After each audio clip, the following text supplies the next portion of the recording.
بسم اللہ الرحمن الرحیم۔ شروع اللہ کے نام سے جو بے انتہا مہربان اور رحم فرمانے والا ہے۔ اے نبی صلی اللہ علیہ وسلم، کیا ہم نے تمہارا سینہ تمہارے لیے کھول کر نہیں دیا اور تم پر سے وہ بھاری بوجھ اتار دیا جو تمہاری کمر توڑے ڈال رہا تھا، اور تمہاری خاطر تمہارے ذکر کا آواز بلند کر دیا؟ بس حقیقت یہ ہے کہ تنگی کے ساتھ فراغی بھی ہے، بے شک تنگی کے ساتھ فراغی بھی ہے، لہٰذا جب تم فارغ ہو تو عبادت کی مشقت میں لگ جاؤ اور اپنے رب کی طرف ہی راغب ہو۔ سورہ نشاء آیت نمبر 1 تا 8، تلاوت قاری اسد الحق صاحب۔ السلام علیکم قاری صاحب، السلام ورحمۃ آپ کو 28واں روزہ بہت بہت مبارک، آپ سب کو بھی بہت بہت مبارک۔ اور رمضان میں جب ہم داخل ہوتے ہیں تو ظاہر ہے بہت ساری عبادات کا سلسلہ شروع ہوتا ہے، روزہ، اس کے ساتھ پھر ایک جو فیکٹر ہے روزے میں بہت زیادہ، جو دوسروں کا احساس ہمارے اندر جاگتا ہے۔ جب آپ بھوکے ہوتے ہیں، پیاسے ہوتے ہیں، تو آٹومیٹکلی آپ کے دل میں یہ خیال جاگتا ہے کہ کوئی آپ کا بھائی، کوئی آپ کا جاننے والا، کوئی آپ کا دوست ایسا ہے جو شاید پورا سال اس مشکل سے گزرتا ہے۔ کئی دفعہ ہم یہ لوگوں سے سنتے ہیں کہ وہ سحری اس لیے نہیں کر پائے کیونکہ ان کے پاس کچھ تھا نہیں کھانے کے لیے۔ آپ سوچیں اس سے بڑی تکلیف کیا ہوتی ہے؟ ایک باپ کے لیے اس سے بڑی تکلیف کیا ہوتی ہے؟ ایک ماں کے لیے اس سے بڑی تکلیف کیا ہوتی ہے کہ وہ رات کے ایک پہر میں یا صبح وہ اپنے بچوں کو وہ نہیں کھلا پاتے جو ان کی ضرورت ہے۔ میں تو ضرورت کی بات کر رہا ہوں۔ تو کیا تکلیف سے وہ پیرنٹس گزرتے ہیں، کتنا درد اس باپ کو ہوتا ہے، کتنی تکلیف ان پیرنٹس کو ہوتی ہے۔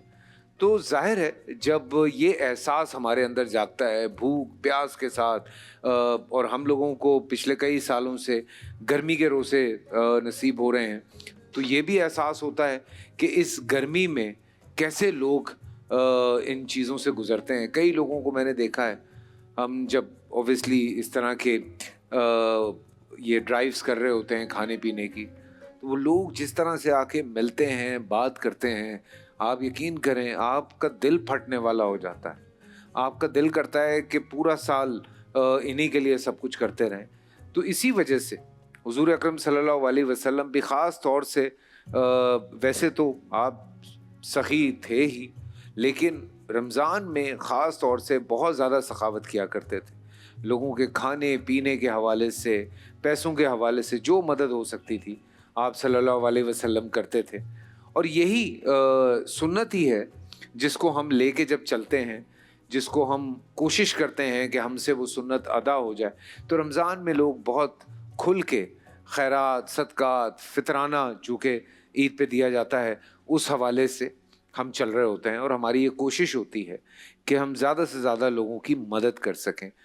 پر ایک اگر ٹیکنیکلی ہم بات دیکھتے ہیں تو اللہ تعالیٰ نے اگر ہمیں یہ حکم دیا کہ ہمیں صدقہ کرنا ہے، خیرات کرنی ہے، فطرانہ دینا ہے، تو اس کا ریزن یہ ہے کہ یہ جو اللہ کی بانٹ ہے جس کو ہمیں سمجھنا ہے، اس میں اللہ تعالیٰ کسی نہ کسی کو ذریعہ بناتا ہے کسی نہ کسی کے لیے، جو کہ بہت ضروری ہے۔ اور یہ بات اللہ کو بالکل پسند نہیں کہ اللہ تعالیٰ نے آپ کو اتنا کچھ دیا ہو اور اس کے باوجود بھی آپ ہاتھ روک کے رکھیں، آپ کہیں کہ نہیں میں نہیں دوں گا۔ بالکل اسی طرح سے جیسے آپ پاکستان میں رہتے ہیں تو ہم پہ فرض ہے کہ ہم ٹیکس ادا کریں، کیونکہ اس ٹیکس کے ذریعے اس ملک کا ایک نظام ہے جو چلتا ہے۔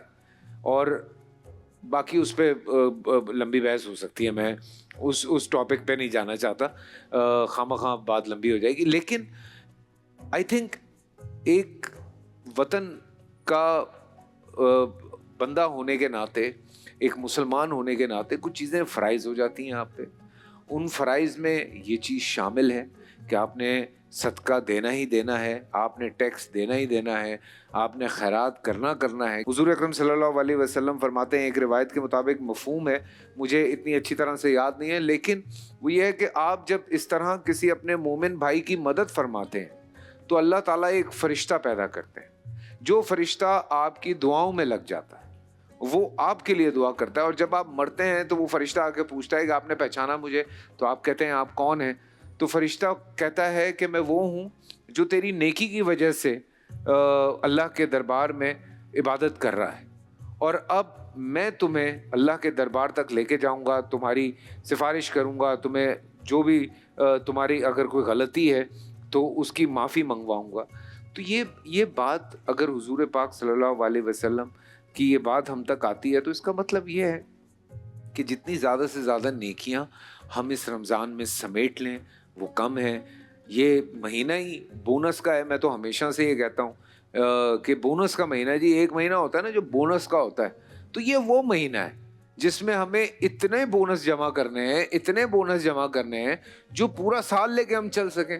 صحت کے حوالے سے ہم بات کرتے ہیں کیونکہ روزے رکھنے کی وجہ سے جو صحیح طریقہ ہے روزہ رکھنے کا, اس طریقے سے اگر ہم روزہ رکھیں اور کھانا پینا کنٹرول کرتے ہیں, سوچ کو اپنی کنٹرول کرتے ہیں, ہم یہ کوشش کرتے ہیں کہ ہماری زبان سے ہمارے ہاتھ سے کسی کو کوئی تکلیف نہ پہنچے, ہم یہ کوشش کرتے ہیں کہ ہم کوئی غلط بات نہ کر دیں, ہم یہ کوشش کرتے ہیں کہ کوئی غلط سوچ ہمارے ذہنوں میں نہ آئے, ہم یہ کوشش کرتے ہیں کہ ہر پل ایک اچھا قدم اٹھائیں. یہ پوری ایک پریکٹس ہوتی ہے جو اگلے 1 سال تک, مطلب 11 مہینے تک ہمارے ساتھ چلتی ہے, اور پھر ہم اس سسٹم کو ریفریش کرتے ہیں. تو اسی میں یہ بھی ایک سسٹم ہے کہ اللہ تعالیٰ ہمیں ایک موقع دے رہا ہے اور بونس جمع کرنے کا.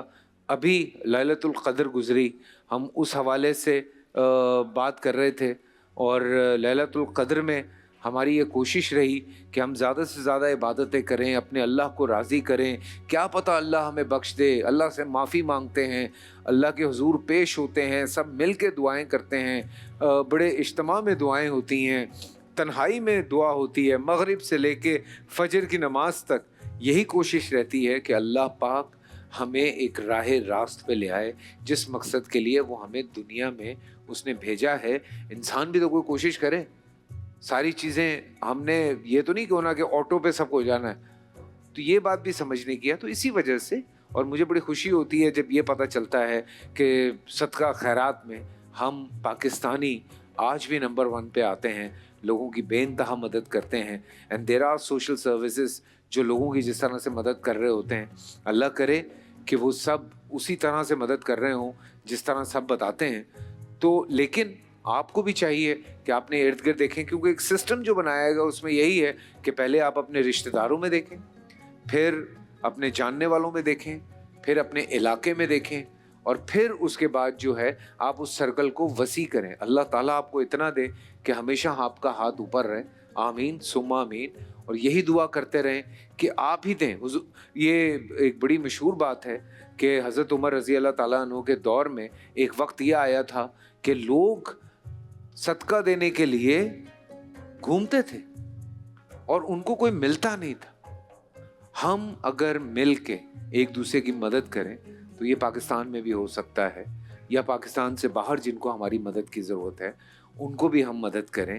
جو ہمارے مسلمان بہن بھائی ہیں جہاں انسانیت قتل ہو رہی ہے, وہاں پہ بھی ہم کوشش کریں کہ ان تک بھی کھانا پہنچائیں.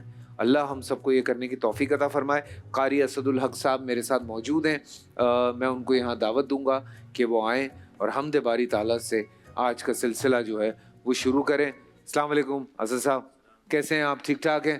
آئیے بسم اللہ.